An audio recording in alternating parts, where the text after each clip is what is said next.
This is the BAM School Podcast, where we talk about business adventure and mission with your host, Buddy Rathmel.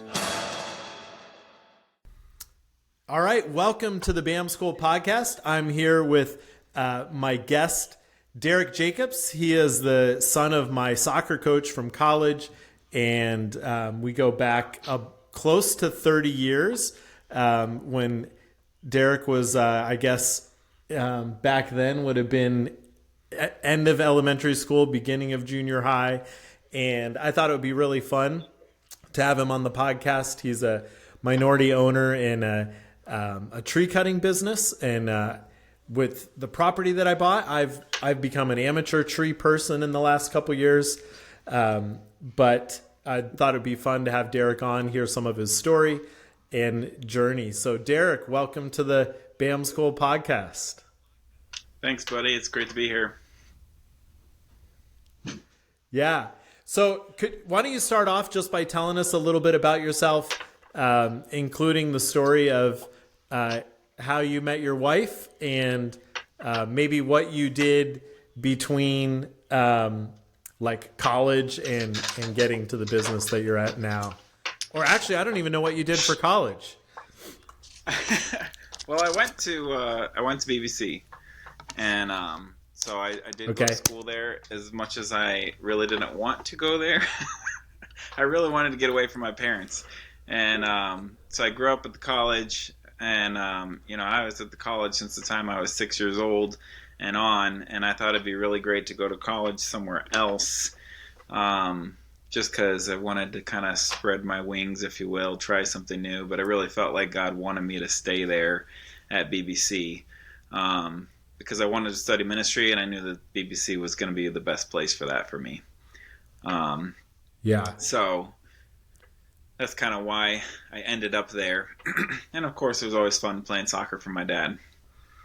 But it's as far as the story of meeting my wife, actually was neighbors with my wife when we were just newborns, because we were both born in Elkhart, Indiana, and we were neighbors, and our parents were friends. They went to the same church, and so there's a picture of us Easter Sunday 1989. We were both 4 years old, and wow, that was one of the last times that I actually was in Elkhart, because we ended up moving soon after that picture was taken. And interestingly enough, my wife, Lindsay, she remembered me from when we were kids. Like, I guess we'd run around the neighborhood, and she remembered this little blonde-haired kid that would tease her and make fun of her. And her parents would talk about my parents and things from time to time. So she knew quite a bit about me. And there was one year I was at Teen Leadership Conference at the college, and I was just sitting outside one night waiting for a session to start. And this girl came up to me and started talking to me. And she asked me what my name was, and I said, my name's Derek. And she was like, well, what's your last name? And I said, Jacobs. And she proceeded to tell me all these things about myself that she knew. And I had never seen this girl before in my life. And it was Lindsay, and she was telling me about how we used to be neighbors, and our parents were friends. We went to the same church. She's from Elkhart, and I was like, this is kind of weird because I have no idea who you are. So that was kind of the first time we reconnected and met again, was at Teen Leadership Conference. We were juniors in high school, and way back then is when we would actually write letters to each other.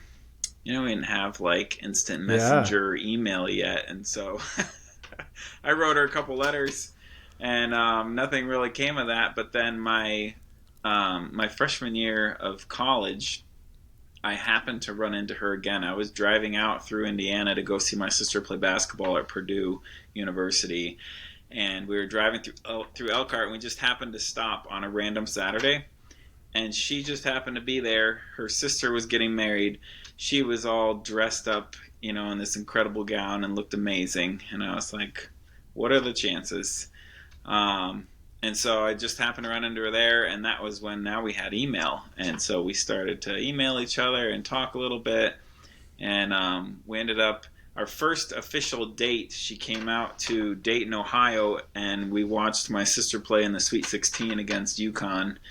That was kind of our first date where we met kind of halfway in Dayton, Ohio, and watched my sister play. And then that summer we started dating, and then she decided to transfer to BBC for college. And so we went to college together and then got married, and the rest is kind of history. We've got 5 kids now, which keep us really busy.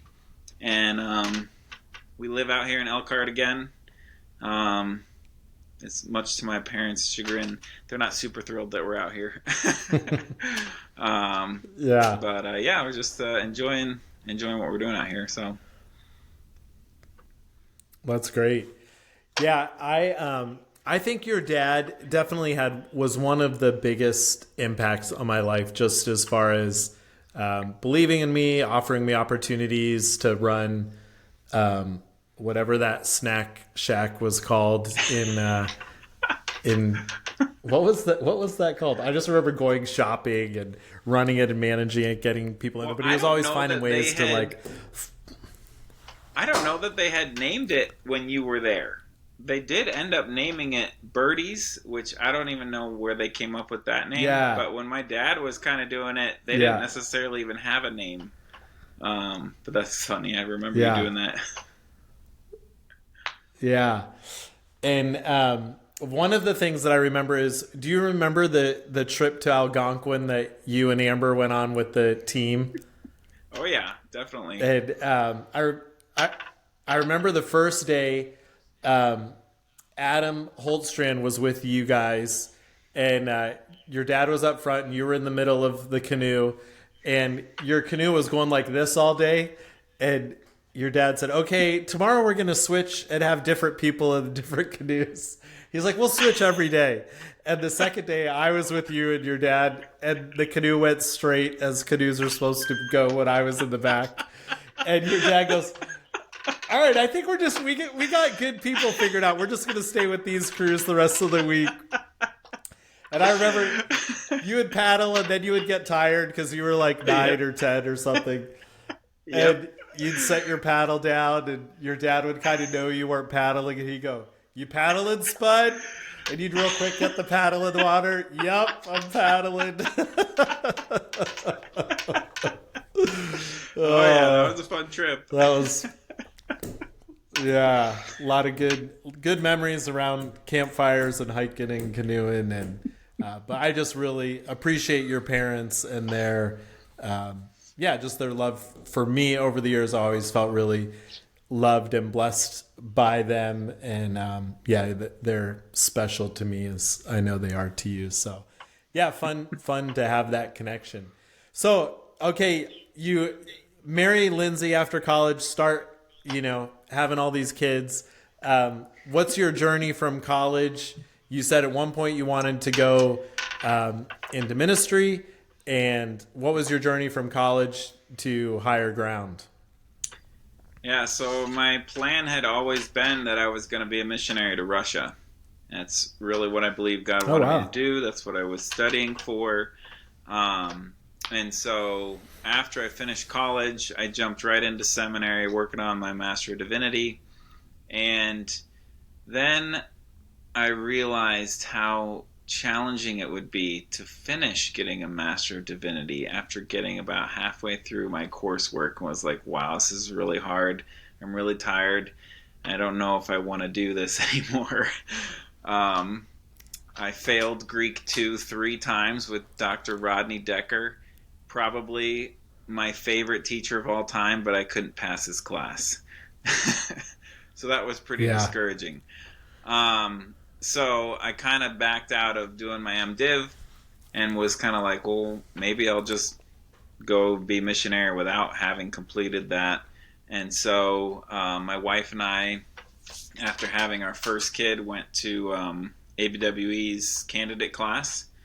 And we were going to go through the candidate class and get started on the journey of moving towards Russia. And while we were at candidate school, God made it pretty clear to us that this is not what he was going to have for us. And he kind of shut that door, which was really discouraging because I really believe God's called me to do something for him in Russia. I don't know what that is. But my wife and I have been over there together, and we love it over there. It's a wonderful part of the world. So I didn't really know what to do.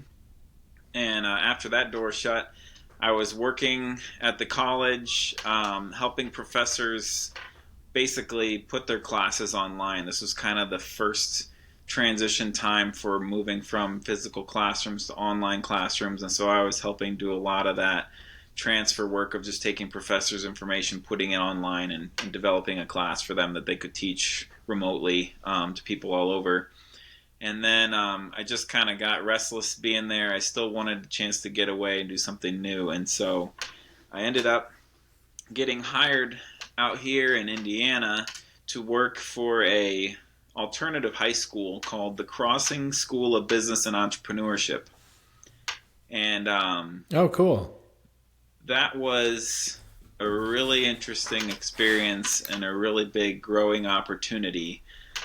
Working at a school that basically was geared for kids who can't make it in a regular public high school for various reasons. Either their behavior, or they're just caught in drug and alcohol use, or they're in and out of jail, or they don't have a good home life, and so there's just a lot of issues and problems that they have. And so going to public school, they were always getting into trouble, always getting kicked out, and so they'd send them to the Crossing. And we would try and do stuff with them and help them get their education, get their diploma.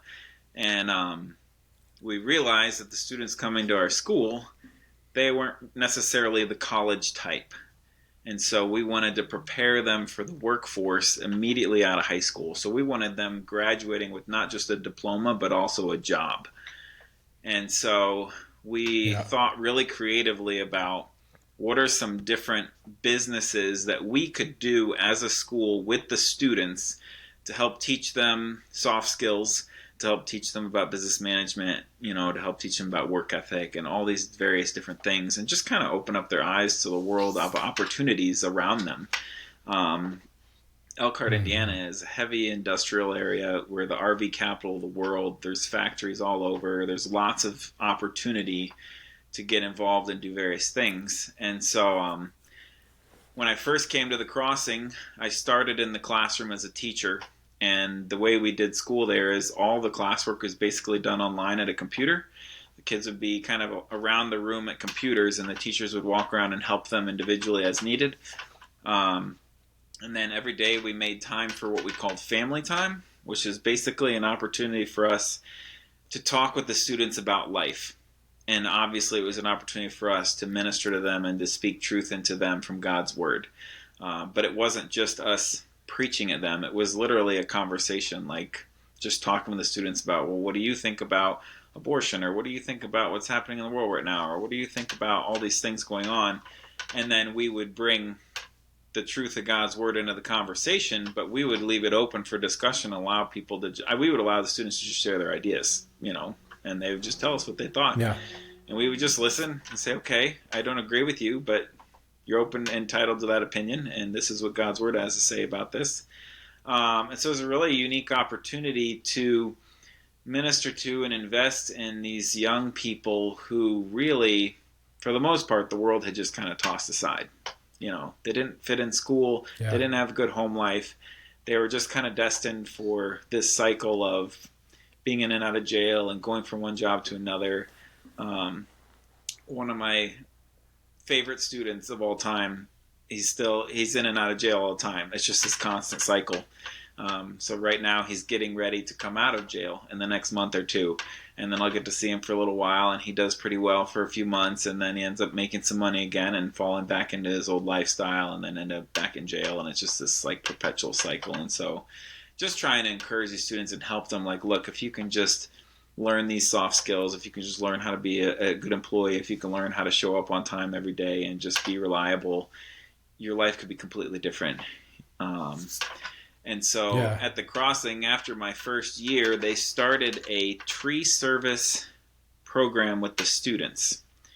And I had never worked with trees before, but I thought, man, working outside would be way more fun than being in this stuffy classroom trying to help students with their work on the computers. And so I ended up getting involved working with this tree service program, and we would take the students out, and it started out pretty simple. Just we're cutting firewood, so we're cutting logs, we're splitting firewood. We would do a couple of really easy tree jobs here and there, but we didn't really have much equipment. We just had a couple saws and like a trailer. And over time, as we started to teach the students about business and started to teach them about how things would run, we started to grow as a business, essentially, with growing our equipment and growing our skill set. And it was really fascinating. I'm trying to teach these students, but at the same time, I'm learning. So I'm learning how to be an arborist, essentially, and I'm learning how to be a business owner. And while I'm learning, I'm also bringing these students along, trying to teach them.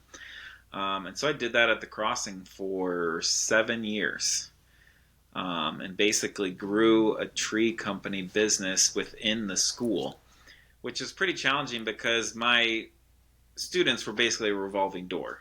I didn't have the same students for more than maybe 6 to 8 months at a time, and they would just kind of cycle in and out, and they would end up going back to jail, and they come back to school. And so it was pretty challenging, but it was really rewarding just getting to invest in these students. And then knowing that several of them now, are successful. A couple of them have their own businesses that they're running, and they're doing really well. And it's kind of fun to see that. But that was kind of the beginning of me getting into tree work and the tree business and becoming an arborist. And the gentleman who started that program at the Crossing, he was probably my least favorite person at the school. I really didn't care for him very much. And we worked together at the Crossing for 3 years when he got this program up and running and going. And then he decided to leave to go start his own company called Higher Ground Tree Care. And it was only after he left that I realized one of the reasons I didn't really care for him is because he was constantly pushing me to grow. And whenever you're growing, it can be uncomfortable and difficult. And so he ended up leaving, and then I realized nobody else at the school really cared what I did with this program now. It was just kind of up to me to manage it, maintain it, grow, or do whatever. And I didn't have anybody pushing me to learn, to grow, or do anything. And I thought, I kind of missed that. And I missed having that mentorship in my life of someone helping push me that direction. And so I ran the program by myself for about 3 years, and then decided it was time for me to go back and to be with Matt. He's the guy who started the company. And I asked him if I could jump on board with him at Higher Ground Tree Care, because I wanted to continue to learn and grow as an arborist, as a businessman. And so that's kind of how I ended up at Higher Ground, which is where I'm at now. And we've been working together now for 6 years at Higher Ground Tree Care, but we've been doing trees together for almost 10 years. And he's been a great friend and mentor to me. And we have so we've had a lot of fun just growing a company together. Yeah. When we moved here to Roanoke, Virginia, where we live now, we got a property it's 7.5 acres, tons of trees. It's probably 2/3 trees, maybe even a little bit more. And, so we've probably dropped like 100 trees, and most of them have been smaller, but some of them have been like, probably like 3 feet across or whatever. And one of those was by the house, but it was leaning away, like it was all going to the field. So that was an easy one, dropped it. And then the next one was kind of leaning towards the house because all the branches had grown on that side. And and I was like, oh, but at that point I'd already dropped 50 trees. I'm like, I could do this. And so I'm cutting out a wedge. And I did think in the back of my mind, if it falls on the house, we were going to renovate that room anyway. Like it'll, maybe my insurance will cover it. We're going to do this room anyway. But I cut the wedge out, and then I didn't have those, wedge pieces that you're really supposed to use. I didn't tie it down, and I'm cutting from this side, and I'm almost all the way through the tree, and it's not going the way that I want it to drop. And finally, when there was just like in the middle of this 3-foot tree, just a sliver of tree holding it together, it finally went the way that I wanted to. And that, I already learned I don't cut trees when I'm in them. Like I've had bad experiences with that. But that was what I was like, okay, for some of these trees near the house, I'm going to hire a professional next time. Especially now that we've renovated our house. Now I don't want any trees falling on it. So, Oh, that's funny. but it can be dangerous work too, like chainsaws breaking and Oh yeah, all that kind of fun stuff. So yes, there is certainly what have a been lot of what have risk been some of involved. what have been some of the challenges for you business wise in the business, or has it been kind of smooth because a lot of it's on Matt's shoulders, or how has that journey been? People are the biggest challenge. Just having to manage people and work with people, train people. Every time you add someone to the team, it changes the dynamics. And so at our company, we've always had this desire to grow a certain culture at our company. We don't just want people coming in and punching the clock and collecting a paycheck. We want to have an environment and a culture at our company where people are excited to get to come to work, and they're excited about what they get to do, and they're excited to get to work with the people on the crew. And so we worked really hard to kind of build this culture of, I get to go to work today, and I'm excited about that. Yeah. And it's been challenging because you have turnover, so you have people come in and you work with them and you train them and you teach them and you try and get them on board, and then they leave or go for one reason or another, and then you got to find somebody else new. But we've slowly but surely kind of built this culture up where we have a really great crew right now. I've only got 3 main guys on my crew, and I've got one guy who works in the shop's a mechanic. I've got another guy that does chemical work. I've got one guy who manages the office, and then like 3 part-time office ladies. So it's not a huge company by any means, but everybody just enjoys kind of getting to go to work and what they get to do. And that's been one of the biggest challenges, trying to grow that, but then also maintain it.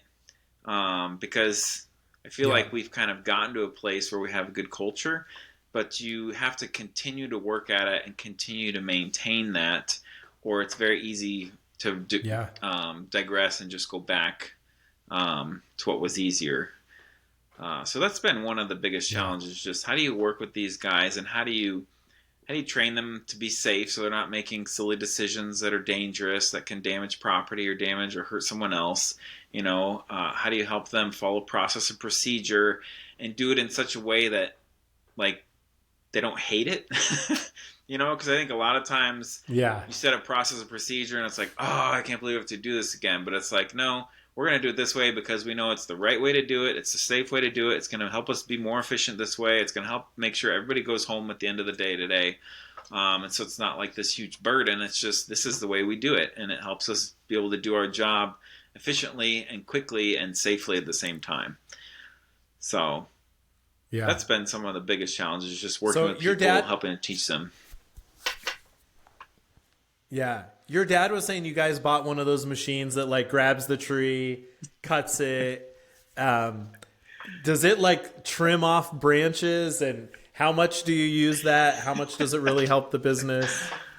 Yeah. So we just purchased, it's called a Merlo. It's a giant telehandler is really what it is. But we use it like a crane. And so one of the great things about it is it can get into really tight spaces. So we used to have a stick crane, and it was really big. It's like 40 feet long. You set up, it was like 28 feet wide. So you needed a lot of space to set that thing up. And it was a great machine. But the Merlo, I only need 18 feet wide by 18 feet long to set this machine up. So it's really compact. It's got 4-wheel crab steering. I can get into really tight spaces, get really close to the tree. And then on the end of my boom, I have a grapple that has a saw underneath it. So I can literally reach up and grab a branch and pre-tension it and then make a cut with the machine and then just pick it up and set it down. So it really helps with efficiency, but also safety.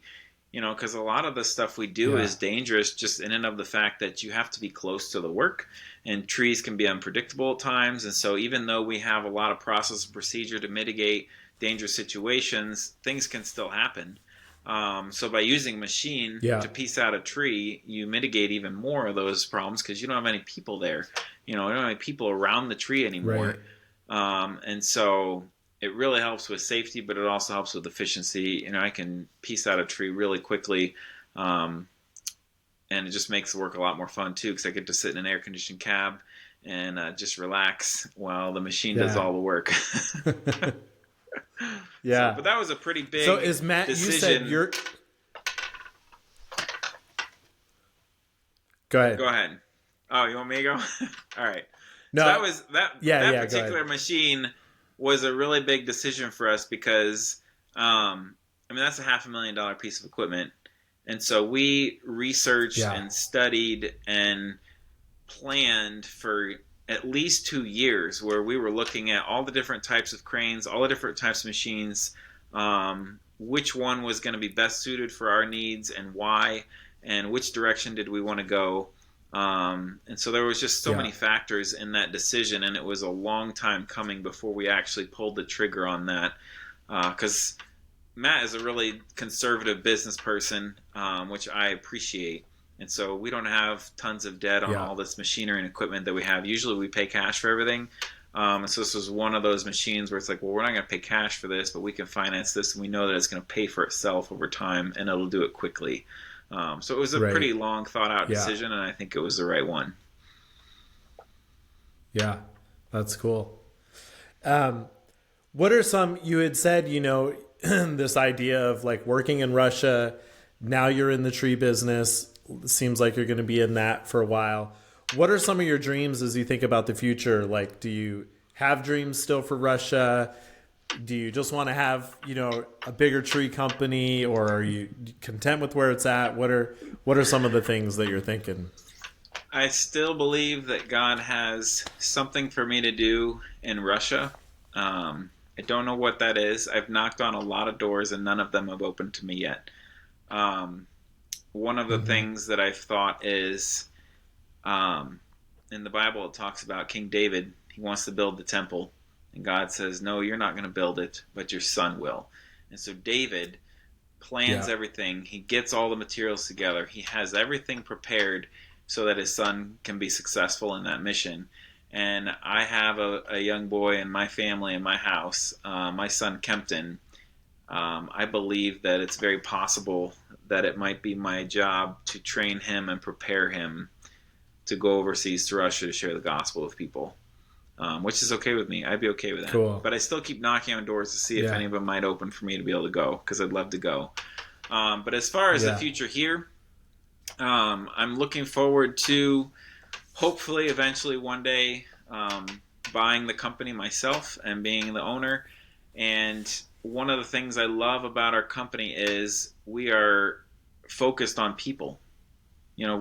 Trees are just a means to minister and serve to other people, whether it be the people in our community whose trees we're going to work on and we're trying to serve them and serve them really well, or the people in our company who are working with us and we're trying to train them and mentor them, coach them, disciple them, evangelize them, because that's our main goal and our main priority.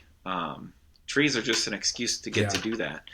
And so I regularly am grabbing some of my guys, and we'll go out and grab some ice cream and just talk about life. We'll talk about what's going on in their lives, try and encourage them through different things. One of my crew leaders doesn't know the Lord, and so we'll have spiritual conversations, and he'll ask me questions, and we'll kind of hash through some of the things about what God says about this and that. And he's very open to spiritual conversations, even though he hasn't made any decisions. And so we talk about that kind of stuff, but we also just talk about life, and I'm serving him all the time. When he needs things or his family needs help, we're there to go help him out with whatever he needs and try and support them, because that's ultimately the only reason why we have this company, is so we can serve people. And so that's kind of the goal. Yeah. That's really cool. I don't know if you know Josh Arp, but he has a landscaping business in Clark Summit and has a really similar mentality with the people that he has running or working in his business. I know it's been about half an hour, and kind of want to keep my podcast a little bit tighter. I've gotten loose with some of them, but I know next, this fall, your dad is having the field named after him at BBC, which is now CSU. Are you going out there for his field naming? Cool. I haven't decided yet. I'd like to go if I can, but we'll just have to see what the work schedule looks like. So, yeah. Well, I would like to get up there. I'm just going to be coming back from Arizona like 2 days before, so I'm not sure if I'll make it, but maybe I'll see you there. If not, we're in Elkhart every other year or so we'll have to see each other if I make it through there. And also, sure. I know that I have a couple people that have trees, so I'll pass on your name to them that live awesome. in Elkhart. My wife's aunt is the president of Bethel University, and she has 5 acres and a lot of trees. And also, Jeff Rackinator's parents have a lot of trees there, so I'll definitely pass on your name to those guys. But thanks so much for jumping on the podcast. Great to hear your story. Fun to reconnect 25 years later, and proud of you and the man that you've become from the spud that you were as an elementary kid. So I will always remember you as the only person I've ever known to have their jaw wired shut. Yes, not a fun experience. In fact, it's still a little bit crooked.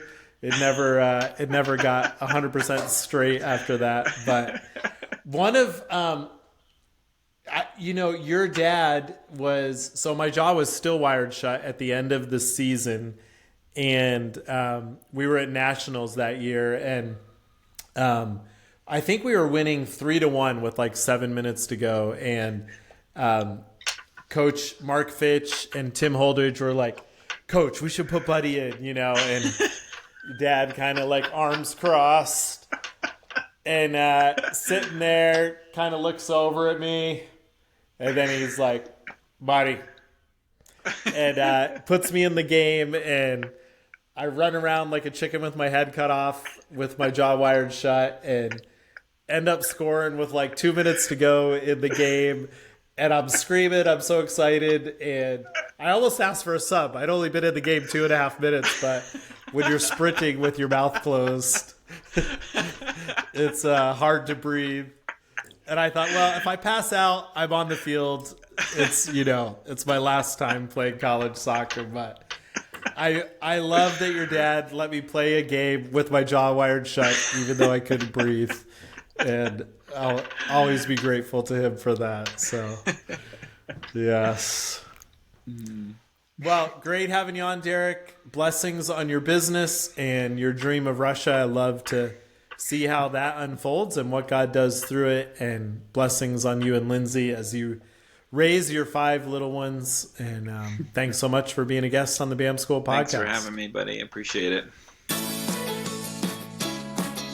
BAM School, facilitating a global, self-funding, disciple-making movement through business.